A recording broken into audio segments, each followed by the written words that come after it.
Chers frères et sœurs, paix et bien dans le nom de notre Seigneur Jésus-Christ et surtout saint temps de l'Avent à tous et à toutes. Une seule chose je nous propose aujourd'hui pour notre méditation. Seul peut espérer celui ou celle qui reconnaît sa pauvreté. Dans la première lecture, le prophète Isaïe dit « Il arrivera dans les derniers jours ». Mes chers frères et sœurs, il ne s'agit pas ici des derniers jours de la fin du monde. Par les derniers jours, il faut entendre par là le retournement dans l'histoire des hommes. Avant Jésus-Christ, Dieu conduisait l'histoire des hommes en étant hors de cette histoire. Les derniers jours ici marquent la fin de cette histoire où Dieu était hors de cette histoire. Par celui que le prophète Isaïe annonce la venue, Dieu sera à l'intérieur de l'histoire des hommes. Il la conduira en étant membre à part entière de cette histoire. Dieu conduira l'histoire des hommes à l'intérieur de cette histoire. Le prophète nous révèle ici que cette histoire où Dieu la conduisait en étant hors de cette histoire arrive à son terme, d'où le sens de l'invocation, il arrivera dans les derniers jours. Par cette annonce de fin, il nous révèle déjà que bientôt, Dieu conduira l'histoire des hommes en étant membre à part entière. Ainsi donc, le prophète nous révèle aussi l'impact de cette présence de Dieu dans l'histoire des hommes. La montagne de la maison du Seigneur se tiendra plus haute que le mont, s'élèvera au-dessus des collines. Nous le savions, Jérusalem est dominée par les montagnes voisines. Par cette invocation, le prophète nous révèle la grandeur de Jérusalem qui, avant que Dieu ne dirige l'histoire des hommes à l'intérieur, était cachée. Cependant, par celui qui vient diriger l'histoire des hommes en étant membre à part entière, Jérusalem ne sera plus cachée. On la verra de toutes parts et elle deviendra la ville des rendez-vous de toutes langues, peuples et nations. Mais pour éviter que nous puissions prendre Jérusalem au sens littéral, le prophète ajoute « Il sera juge entre les nations et l'arbitre du peuple nombreux. De leurs épées, ils forgeront les socs et de leurs lances la paix. Jamais nation contre nation ne lèvera l'épée, ils n'apprendront plus la guerre. » Par cette affirmation, le prophète nous invite à prendre Jérusalem au sens figuré. Par Jérusalem, il faut entendre par là que le prophète nous parle du monde entier. Celui qui vient épouser l'histoire des hommes sera le prince de la paix. Aucune nation ne fera la guerre à l'autre. Les épées forgées en soc de leur lance la paix, il faut entendre par là, à la place de la fabrication des armes pour la guerre, on fabriquera les instruments pour l'agriculture. Ils n'apprendront plus la guerre, il faut entendre par là, l'enseignement de la haine sera transformé par l'enseignement de l'amour. Voilà le message que le prophète nous délivre ici. Celui qui viendra diriger l'histoire des hommes en étant à l'intérieur, le prince de la paix, viendra nous enseigner un langage nouveau, celui de l'amour. Dans l'évangile, Jésus est à Capharnaüm. C'est un détail théologique que nous livre saint Matthieu. Capharnaüm est une ville peuplée, on y trouve toutes sortes de vices et les classes sont très visibles. Le centurion en est un exemple, il fait partie de la haute classe et naturellement, il a des esclaves. Il vient voir Jésus et dit « Mon serviteur est couché à la maison, paralysé, et il souffre terriblement. » Mes chers frères et sœurs, n'allons pas trop vite, il y a une grande vérité dans cette phrase. Le serviteur ici, il faut entendre par là l'esclave. Et l'esclave est une machine à travailler, un objet. Hier comme aujourd'hui, on ne les respecte pas. Quand la femme de la maison est stérile, on peut l'utiliser pour faire des enfants. Tout Abraham qu'il était tombé dedans. L'esclave est un objet. S'il ne peut travailler parce qu'il est malade, on cherche un autre pour le remplacer.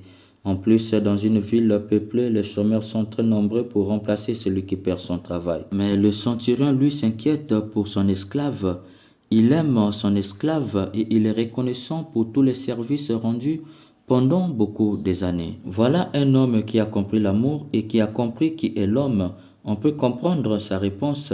« Seigneur, je ne suis pas digne que tu entres sous mon toit, mais dis seulement une parole et mon serviteur sera guéri. » Voilà la célèbre phrase que l'Église a récupérée et nous fait répéter avant d'aller communier. Par cette phrase, non seulement il a la charité envers son esclave, plus il est un homme de foi et d'espérance.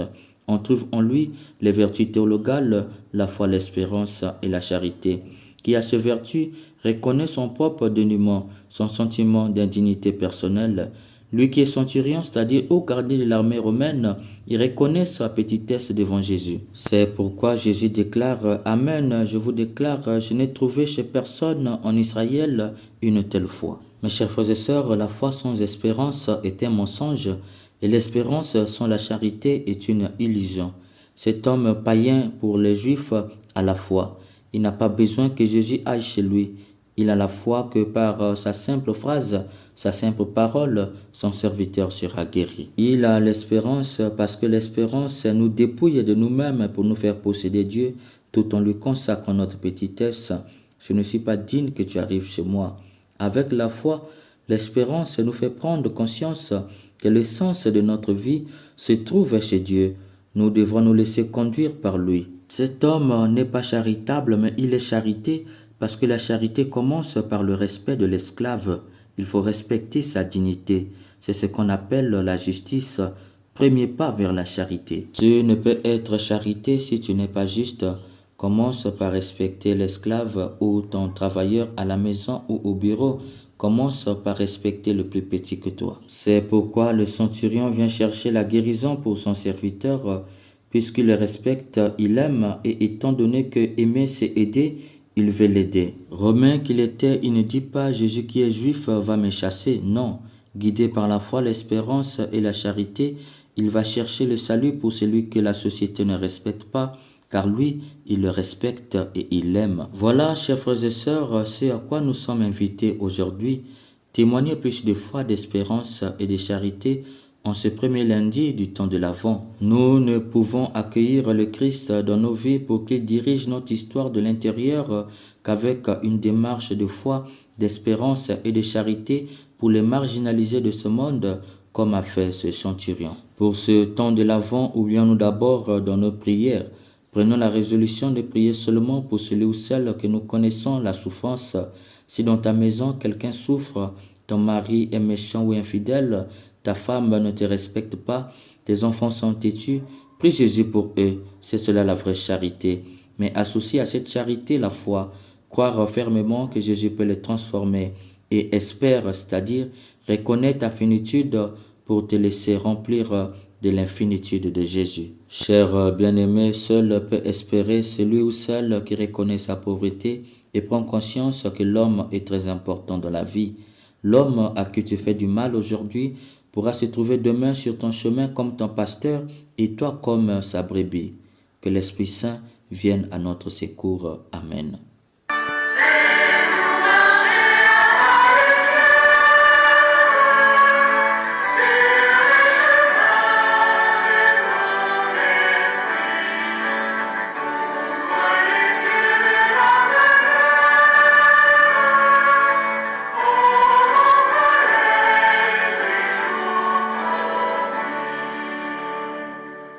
Si tu ne viens dans notre nuit, comment Seigneur attendre l'aube? Révèle-nous le Dieu de vie, soulève le feu de ton royaume. Première